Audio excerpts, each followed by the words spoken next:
welcome to the Headache Doctor Podcast, where it's our mission to educate and empower everyone with headaches and migraines so that you can break free from a life of fear of your next headache or migraine and dependence on medication, allowing you to thrive in everything you do. Hello and welcome to the Headache Doctor Podcast, where it's our mission to educate and empower everyone with headaches and migraines so that you can break free from a life of fear of your next headache or migraine and dependence on medication.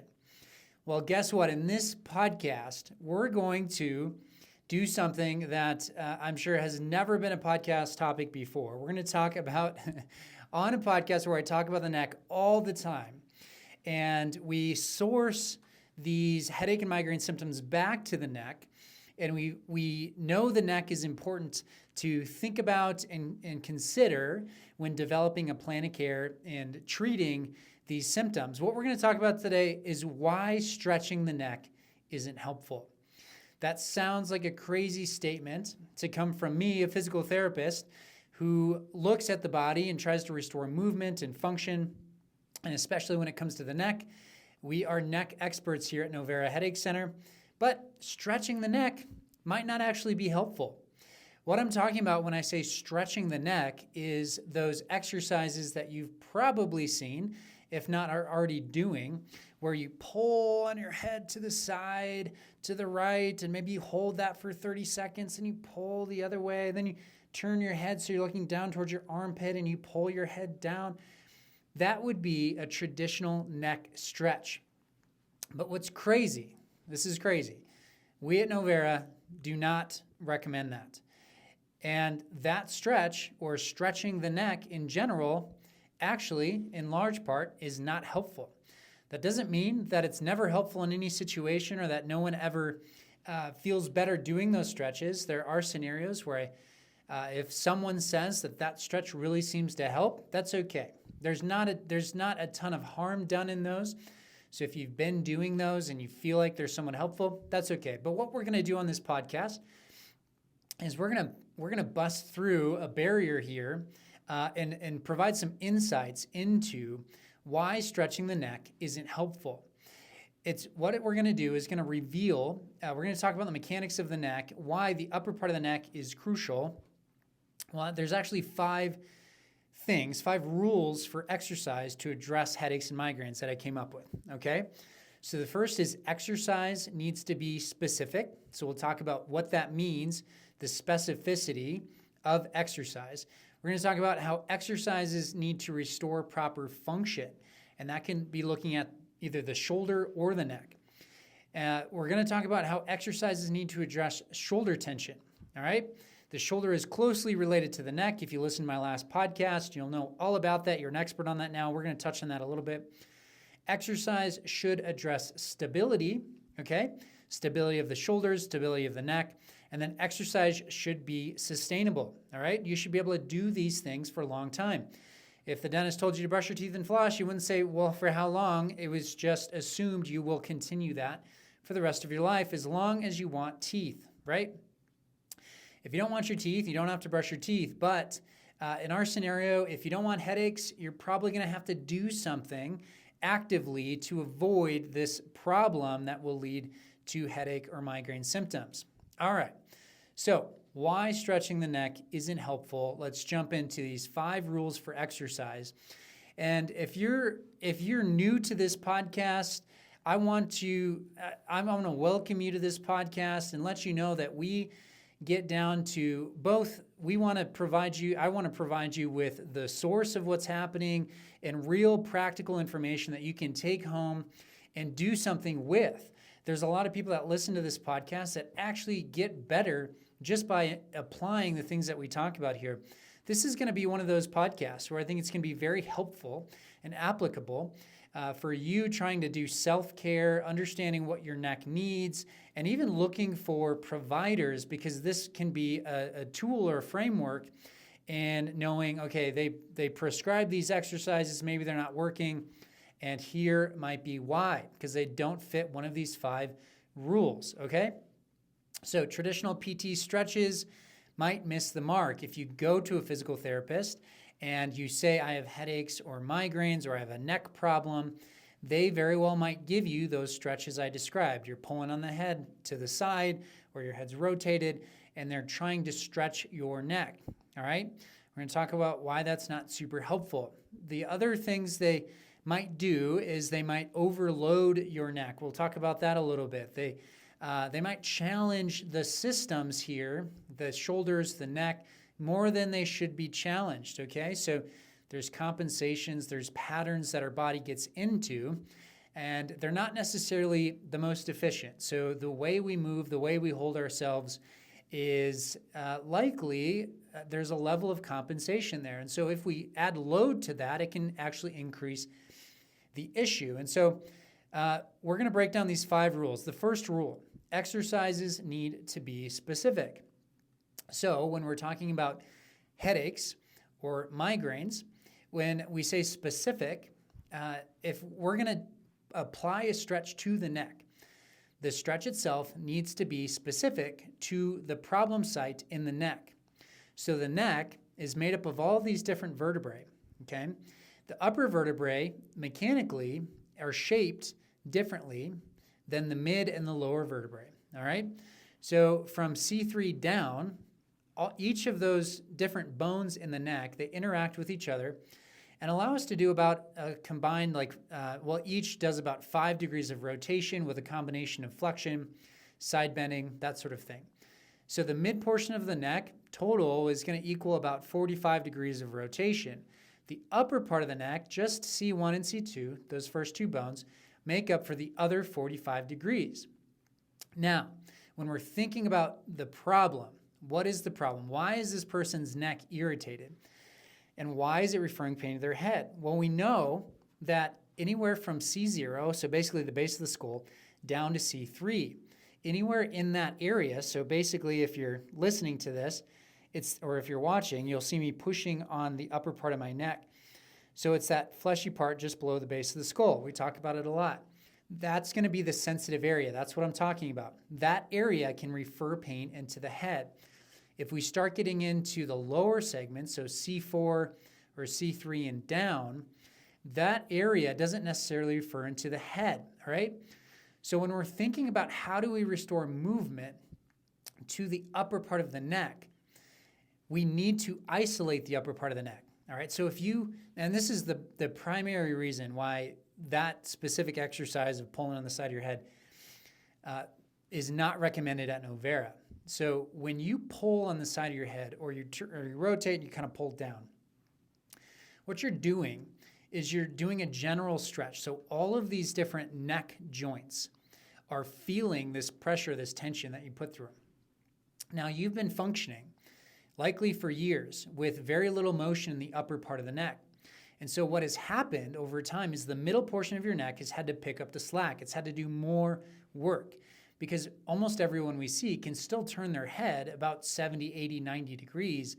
It's just not coming from that C1 and C2 segment.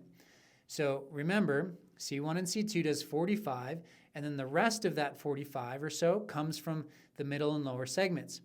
If the upper part's not rotating, then the middle part and lower part has to pick up the slack. So instead of 45 degrees, they're being asked to do the 70, the 80, all right? So they're being strained and they're being pushed to do more than they want. So if you pull on the side of your head or pull down on your neck, it's not specific enough to target the upper part of the neck. So really all you're doing is stretching the segments in the neck that are already sort of overworked. And oftentimes when you do this stretch, it almost feels a little bit uncomfortable.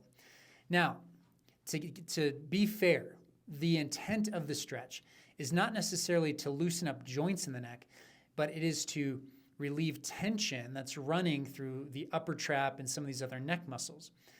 Now, that is technically stretching or lengthening the upper trap muscle, but the reason we don't like it is because you do that essentially at the expense of the neck.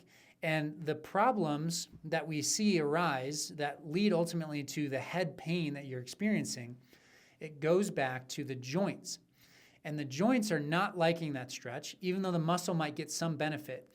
And when the joints don't like it, you might even be in a worse scenario. So while you're doing it, there is a sense where it feels a little bit better in the moment because you're getting that stretch through the upper trap. But ultimately, we recommend that people hold off, or we just don't recommend that stretch in general because it's not specific enough to the upper part of the neck. A while back, I made a video talking about how you shouldn't sleep on your stomach. And the same principle is in that. So when you sleep on your stomach, your head's rotated. When your head is rotated, it will default to demanding more from the middle part of the neck. It's not as if rotating your head to the side and laying like that for 8 hours is helpful to stretch out the upper neck. It's not the way it works. It just stresses out the mid portion of the neck, which is already irritated and kind of overworked. The upper part of the neck isn't moving, and so when you ask it to move and you just set it in that position, it's likely just going to be irritated. And again, it's because of the specificity, the specific stretch needs to be to the upper part of the neck. Now, how do you do that? Well, the SAM device, which there's a portion of this podcast where it pauses and then I talk about the SAM device. The SAM device does that. That's why I created it. We also have things like the towel stretch. The towel stretch was created by a physical therapist, and you basically use a towel to apply a specific stretch to the upper part of your neck. When we work with people virtually, that's part of the program, and then also I can't remember if it's in our master class. I think it may be, but there's the towel stretch for the upper cervical spine is more specific, so that is one that we like to provide people. All right, so that's principle number one, is being specific, or rule number one. Rule number two is exercises need to restore proper function. So we talked about how the neck and the shoulders are not functioning properly. You can still reach up overhead. You can still turn your head left and right, look up and down. You can still do all these things, but it doesn't mean that it's efficient. It doesn't mean the muscles are being recruited the right way. The joints are all working as they should. And so those compensations are a problem. And so we need to restore proper function. So when we think about the neck, that really just means we're restoring the rotation that's lost through C1 and C2. When we think about the shoulders, talked a lot about this in my last podcast last week, but essentially it's restoring the resting position. And when you reach up overhead and reach behind you and you're doing these activities that are in front of you throughout the day, how are your shoulders, how are the muscles being recruited so that it's an efficient, stable shoulder? It's not transferring tension up into the neck. So we want the movements of the shoulder and of the neck to be as they should, meaning big muscles doing the big jobs, little muscles doing the little jobs, and the shoulder conditioned to do that properly. And part of that is just retraining the brain and how to work, how to recruit these different muscle groups. But in order to retrain that, we actually have to physically interact with the tissue to some extent in order to free it up so that it can function the way it should. All right, so rule number three is the exercises need to address shoulder tension. So when we think about when someone comes to us and during their initial evals, we're starting our process, we will likely focus on the neck when we're here in person. We'll do some stuff to the shoulder. When we're talking about things to do at home, a lot of what we talk about is actually more shoulder focused. We don't provide a ton as far as the neck is concerned. So you think there'd be like a dozen neck exercises that we'd have people do, but really there's not. A lot of what we focus on as far as what someone can change or do on their own is more shoulder focused. And so shoulder tension is an important factor when we're trying to reduce stress on the neck. So the formula is this. It's pretty simple. We restore function to the neck, and we do that primarily through hands-on manual techniques. And if you're remote or virtual, that's the SAM device that will help restore function to the upper part of the neck, okay? And then part two of that is we want to reduce tension through the shoulders. So the shoulders are anchored on the neck. There's probably a dozen or so muscles that originate either in the spine or in the shoulder and then attach or anchor on the neck. And so the they're helping hold your head up, but that's not necessarily their primary role. But when the tension increases, they're just tethered and constantly pulling to some extent on the neck. And so your neck is feeling this irritation partially because of shoulder tension. And when we think about the things that are lower risk for someone to do at home, meaning like when I say low risk, it's what can you do on your own that's going to feel good and not put you at risk of like irritating the neck and then causing a headache or migraine. Well, in those categories, it's generally going to be shoulder stuff, okay? So things like pec stretches, like laying on a foam roller with your arms out to the side. Things like rows or different exercises to actually counteract that tension by getting movement back through your shoulders. That could even be things like talking about posture, sleep position, finding ways to give your shoulders a break so that they don't constantly translate tension into the neck. All right, so rule number four is that exercise should address stability, all right? One of the reasons that you might have a very low tolerance to sitting, if you have a desk job, if you work from home, or maybe you don't have a desk job, but you just notice you can't sit for very long without these headaches increasing. The problem might be that you lack stability to hold yourself in static positions. Oftentimes, the person that's lacking stability will say that their head just feels really heavy, like they're constantly shifting or moving positions in their chair in order just because they're not comfortable. And so the stability to hold yourself in that static position has been compromised to some extent. The small muscles, the postural muscles, they're not doing their job, and then the way that your spine and your shoulders are positioned are just naturally sort of responding to gravity by having to rely on your neck, and they're not stable. Okay, so we need to improve stability. One of the things a good picture here is, so instead of the shoulders anchoring on the neck, the shoulders just need to support themselves in a sense. When we're not stable through our shoulders, the compensation generally that happens is that levator scap and the upper trap that I talked about in the last podcast really rely on the neck to just hold the shoulder up. And instead, we want the shoulder just to be stable on its own. There's all these different muscle groups that surround the shoulder blade, and those need to kick in to do their job to support the shoulders, all right? So this area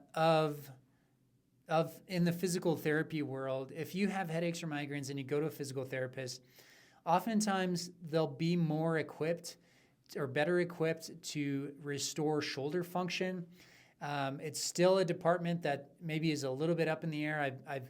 I've seen and heard of patients coming to me who have seen physical therapists who I didn't fully understand why they were getting certain exercises than others, where the program that was laid out was awesome. Okay, so if you're looking for a physical therapist in your area, and they can just lay out this rockstar program for improving shoulder stability, that should help with your neck, with this issue that's really arising from the neck. Because even though the pain arises up high, C1 to C3 area, that sensitive area we were talking about, the shoulders are directly impacting that. So stability through there is important. And then it's also stability through the neck itself. We have these deep neck flexor muscles deep in the front of the neck that are, on most of the people we see, it's like they're almost non-existent. It's really hard to engage them. And so oftentimes exercise programs are asking people to hold their head up in different positions where it does feel like an exercise for the neck, but it's really just playing into some of these compensations we see. And so something like a deep neck flexor stretch can be really helpful if it's done well and done correctly, because it engages those deeper muscles in the neck that are intended to hold our head up throughout the day. So if you're someone that really struggles with feeling like your head is heavy or constantly having to shift because you feel tension, something like a deep neck flexor stretch done properly would serve you very well. All right, the fifth rule is that exercise should be sustainable. One of the things we see in physical therapy is that you'll go through your active plan of care, which maybe is like a month or 2 months, and you'll get like a dozen or more exercises, and it'll take an hour or two a day. And then you go in to the physical therapist and you're spending another, an hour there, 45 minutes there, running through the exercises, and then they might work on you a little bit. Now, the expectation generally in physical therapy is that you go through this process, you get better, and then you're good. Like you just go live your life. Now, we think a little bit differently here at Novera. If we still have gravity and we still have a propensity to have a forward shoulder position, we're still going back to the same job, we're still in these habits that got us here in the first place, then we need to do things that are going to actively pull us out of that. Otherwise, time's not on our side. I talk about that every now and then. We want time on our side. We don't want time against us, okay? So how do we manipulate this equation so that we can actually do things that are therapeutic enough where we're not constantly worried about headaches popping up?